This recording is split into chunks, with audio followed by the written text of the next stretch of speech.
The Stahl House is an icon of mid-century modern architecture.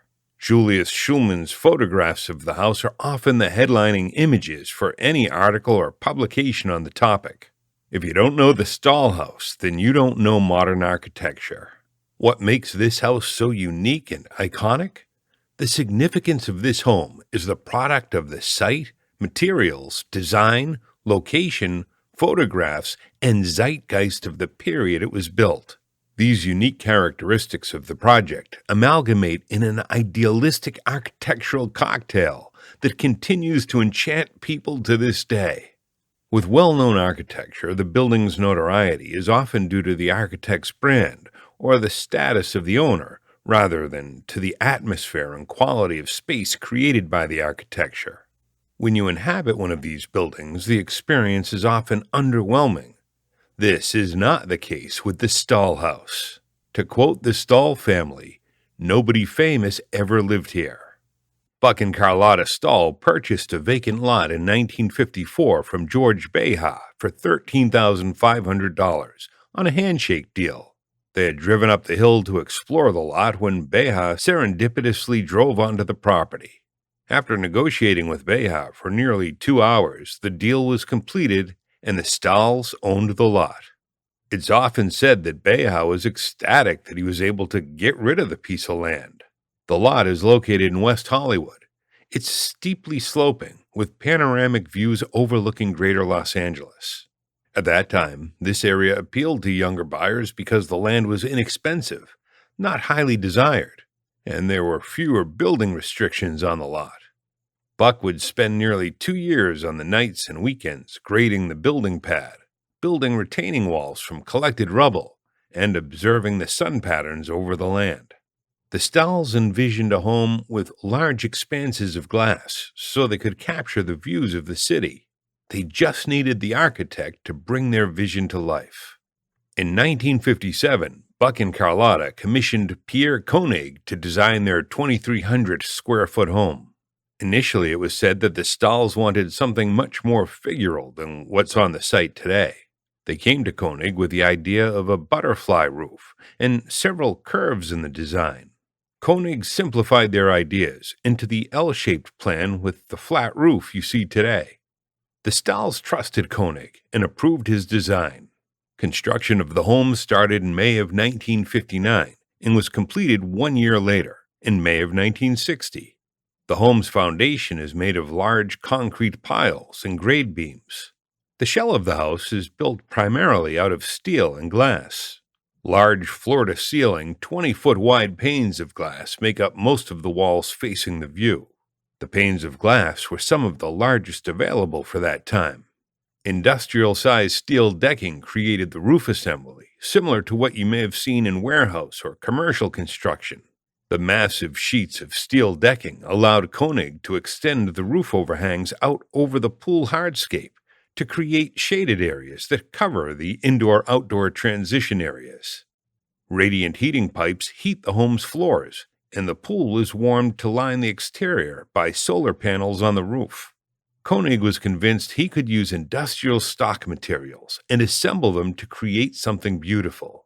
He would attempt to design the structure using typical connection details and parts without custom detailing and welding, not only to help reduce cost, but also to reduce the complexity and time of construction in the field. It's recorded that the structure of the Stahl House was erected in 1 day with a crew of 5 workers. This is a testament to the thoughtful design and approach to the structural frame of the building. Koenig spent months in the building department convincing engineers and planners to approve his design. Because steel was an unconventional building material for homes at the time, and the steep slope of the hillside, there was a lot of pushback. Koenig would not step down. He was adamant about building the house as he envisioned, and spent months reviewing the details and drawings with the building officials. The ambiance and dramatic atmosphere of the house are captivating. This is most powerful at dusk when the sun is setting, and the city's lights begin to appear in the distance. When the pool lights are turned on, the glowing water illuminates the exterior of the building with a light blue hue.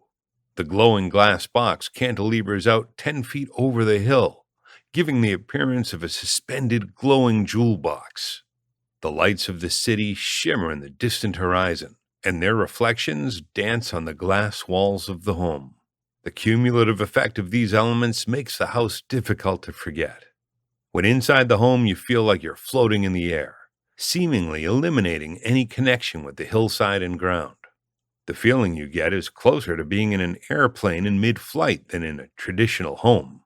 Whether the fabrication of these components was intentionally orchestrated by Koenig or simply a serendipitous effect of the fantastic site conditions, the overall effect is extraordinary. I've yet to visit another piece of architecture that had the same impact on me. In 1959, the Stahl House was inducted into the Case Study House program by the Arts and Architecture magazine, headed by John Intenza. The house was given the number 22 in the Case Study program. The Case Study House program was intended to create well-designed homes for the typical post-World War family. Most of the homes in the Case Study House program were immortalized by Julius Schulman's lens, visual acoustics. Schulman's images of the Stahl House are some of the most iconic and evocative images of mid-century modern architecture. The Case Study House program increased the exposure and notoriety of the house. The house was built during a period of promise, hope, and innovation.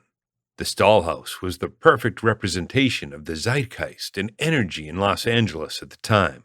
The war was over, and a new age of technological advancement, production, and optimism entered the vein of the culture. Housing demand was booming, and younger families were willing to experiment with their homes. Architects and builders saw the industrial advancements from the war effort and the move to mass production. Many attempted to implement these new ideas and technological advances into their projects. Mass production was something Koenig was particularly interested in. When the images captured by Julius Schulman were published of the home, they seemed to exacerbate the cultural frenzy. They quickly made their way to the headlines and cover pages, forever cementing the home in the history books. Images of the Stahl House are now inseparable from the mid-century modern movement.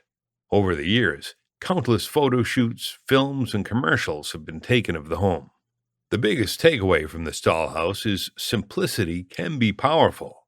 When designing homes, the natural tendency is often to add architectural elements or moves in an attempt to do something different or make a statement.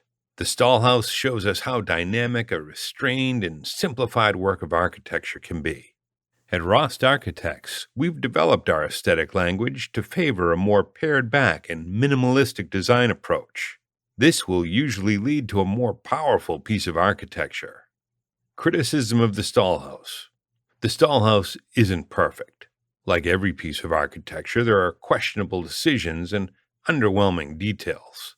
In the plan of the Stahl House, you must walk through the primary bedroom to enter the second bedroom. There could have been a more thoughtful solution to the plan that would alleviate the need to circulate through the bedroom. When inside the home, this uncomfortable transition is noticeable. The intention may have been to only allow access to the secondary bedroom from the outside sliding glass door. This may have been a topic of discussion between Koenig and the Stahls, which was approved. However, I feel there could have been a better solution. The Stahl House today. Over the years, there have been multiple offers to purchase the home.